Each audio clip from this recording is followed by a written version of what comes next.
Hey everyone, JC the HVAC Veteran here, and if you have an air conditioner that is basically older than 15 years old, definitely older than 13 years old, well, that's pretty much the lifespan of most air conditioning units. And you're going to want to understand that a lot of the units back then, they ran on a refrigerant called R22, which was also known as Freon. Now this R22 refrigerant was basically banned back in 2010, so no new air conditioning units or heat pumps could be manufactured with this R22. Now they still made R22, but they slowly phased it out, and by 2020 it's been completely phased out. So they're no longer allowed to reproduce or manufacture R22 for air conditioning systems. So why is this important? Well, we're getting a lot of service calls now, and a lot of the units are around 15 years old, and some of them even a little bit older, and they have R22. And can you still get R22? In a lot of cases,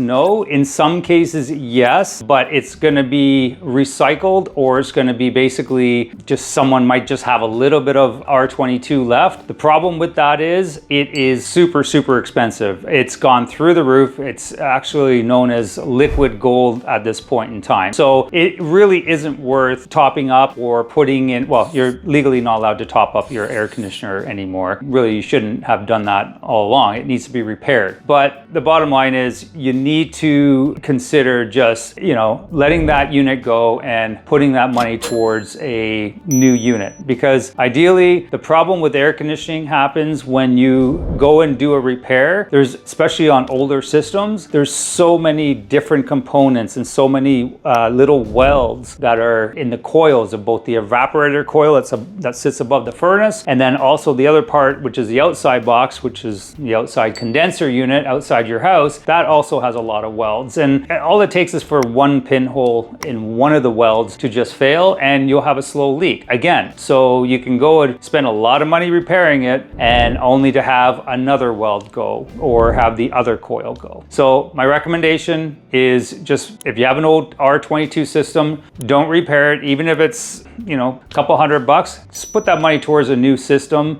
You'll have better peace of mind, better efficiency, and a system that's running with the newer refrigerant. And that'll give you many more years of not having to worry about, am I gonna get another season out of this air conditioning system? Am I gonna lose cooling on the hottest days of the summer when I need it the most? And then I gotta pay for the most expensive systems because nothing's on sale. A lot of units basically run out, and we don't have any units to sell in some cases. So yeah, do yourself a favor, be proactive, and just like I said, if you have an older system right now, it's R22, you can either be proactive and just go ahead and get rid of it, or you can, if you're sensing that it's not working the way it used to, that's a good indication that it's going to fail at any time. So if you have any questions about this, or you want to have my advice, or you want to use my network of HVAC professionals to help you with your project, go ahead and direct message me at jc@thehvacveteran.com, and I'll be more than happy to give you a hand and come out and visit you. And providing that you're in my service area, I'll come out to assess what you need and point you in the right direction. Until my next video, have a great day. Hey everyone, thanks for watching my video. And if you liked it, go ahead and smash that like button. It's greatly appreciated.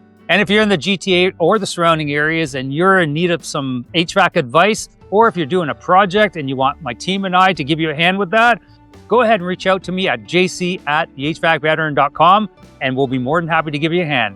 Until my next video, thanks for watching, and we'll see you soon.